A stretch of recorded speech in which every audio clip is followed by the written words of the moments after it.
Hello guys, welcome to my channel study point. तो guys, आज हम क्लास 12th इकोनॉमिक्स के अंदर समष्टि अर्थशास्त्र तथा इसकी मूलभूत अवधारणाओं के बारे में पढ़ेंगे।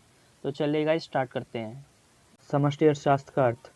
समष्टि अर्थशास्त्र का अभिप्राय अर्थशास्त्र के उस भाग से है जिसमें संपूर्ण इकाइयों का अध्ययन किया जाता है।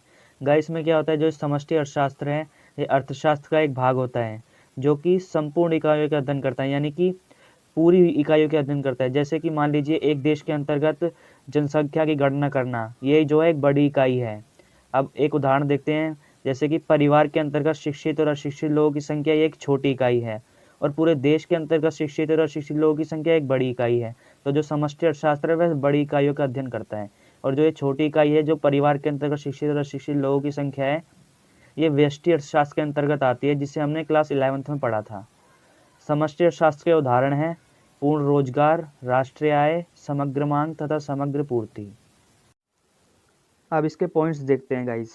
फर्स्ट पॉइंट, समष्टि अर्थशास्त्र का मुख्य निर्धारक आय तथा रोजगार है, यानी कि जो समष्टि अर्थशास्त्र है वह किसी देश के अंतर्गत कितनी आय है और कितना रोजगार उपलब्ध है, यह इसको निर्धारित करती है।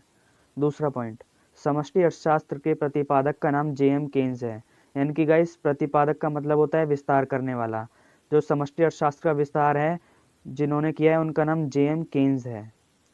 थर्ड पॉइंट, अर्थशास्त्र के जनक या पिता का नाम एडम स्मिथ है, यानी कि गाइस जो फादर ऑफ इकोनॉमिक्स हैं उनका नाम एडम स्मिथ है। अब आता है गाइस समष्टि अर्थशास्त्र की मूलभूत अवधारणाएं। सबसे पहले आता है घरेलू सीमा। इसका अभिप्राय सरकार द्वारा संचालित भौगोलिक सीमा से है जिसमें व्यक्ति, वस्तु तथा मुद्रा स्वतंत्रता से आवागमन कर सकते हैं। गाइस जो घरेलू सीमा होती है ये सरकार द्वारा संचालित की जाती है और इसमें कोई भी व्यक्ति, वस्तु तथा मुद्रा स्वतंत्रता से आवागमन कर सकते हैं। जैसे कि गाइस जो भारत की जो सीमा है वह भारत के लोगों की घरेलू सीमा है और भारत का कोई भी व्यक्ति घरेलू सीमा के अंदर यानी भारत की सीमा के अंदर कहीं भी आना जाना कर सकता है, और जो वस्तुएं तथा मुद्रा हैं इनको कहीं भी लाया ले जाया सकता है। इसको जो है घरेलू सीमा कहते हैं। नेक्स्ट आता है गाइस सामान्य निवासी।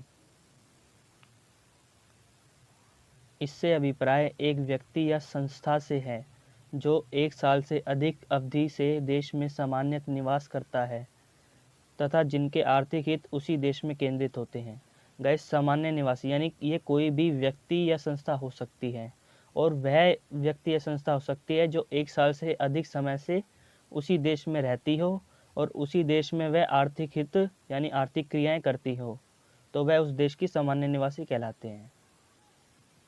नेक्स्ट आता है गाइस साधन आय। इससे अभिप्राय उत्पादन प्रक्रिया में दी गई साधन सेवाओं के बदले प्राप्त आय से है, यानी कि जो भी साधन सेवाएं उत्पादन प्रक्रिया में दी जाती है और उसके बदले जो आय प्राप्त होती है उसे साधन आय कहते हैं। नेक्स्ट आता है हस्तांतरण आय। इससे अभिप्राय बिना किसी उत्पादक सेवा प्रदान किए बिना प्राप्त आय से है, यानी कि इसमें कोई भी उत्पादक सेवा प्रदान नहीं की जाती फिर भी आय प्राप्त होती है, तो उसे हस्तांतरण आय कहते हैं। इसका उदाहरण है पेंशन, बेरोजगारी भत्ता आदि। अब नेक्स्ट आता है गाइस अंतिम वस्तुएं। वे वस्तुएं जिन्होंने उत्पादन की सीमा रेखा को पार कर लिया है अंतिम वस्तुएं कहलाती हैं। जैसे परिवार द्वारा क्रय किया गया दूध, यानी कि परिवार जो है दूध का क्रय उपभोग करने के लिए करता है, तो ये अंतिम वस्तु है। नेक्स्ट आता है मध्यवर्ती वस्तुएं।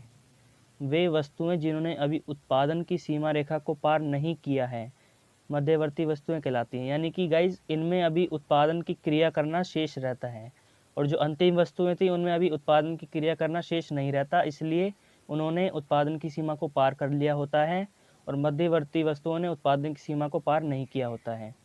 जैसे मध्यवर्ती वस्तुएं को उदाहरण जैसे कि मिठाई बनाने के लिए इस्तेमाल दूध, यानी कि जब मिठाई वाला दूध का क्रय करेगा तो वह उसको मिठाई बनाने के लिए करेगा, यानी कुछ ना कुछ उत्पादन करके दूध का वह मिठाई तैयार कर देगा, तो दूध का जो है फिर से उत्पादन किया जाता है, इसलिए दूध जो है यहाँ पर मध्यवर्ती वस्तु है। नेक्स्ट आता है गाइस उपभोग वस्तुएं। वे वस्तुएं जो उपभोक्ताओं की इच्छाओं को प्रत्यक्ष रूप से संतुष्ट करती हैं उपभोग वस्तुएं कहलाती हैं। उदाहरण ब्रेड, टेलीविजन आदि। गाइज ये जो ब्रैड टेलीविज़न है ये उपभोक्ताओं की इच्छाओं जो उपभोक्ता की इच्छा है उनको प्रत्यक्ष रूप से संतुष्ट करती है, सीधे संतुष्ट करती है, इसलिए ये उपभोग वस्तुएं कहलाती हैं। नेक्स्ट आता है पूंजीगत वस्तुएं। वे अंतिम वस्तुएं, एक तो जो पूंजीगत वस्तुएं भी ये अंतिम वस्तुएं होती हैं जो दूसरी वस्तुओं एवं सेवाओं के उत्पादन में सहायता करती हैं। यानी कि गाइज जो भी, यानी कि जैसे कि कपड़ा बनाना है तो कपड़ा बनाने के लिए जो मशीन होती है तो मशीन जो है वहाँ पर कपड़ा बनाने में सहायता करती है, तो जो मशीन है वह पूंजीगत वस्तुएं हैं। गाइज ये थी समष्टि अर्थशास्त्र की मूलभूत अवधारणाएं। और भी अवधारणाएं उसे हम नेक्स्ट वीडियो में पढ़ेंगे। तब तक वीडियो अच्छे लगे तो वीडियो को लाइक कर देना, चैनल को सब्सक्राइब कर देना।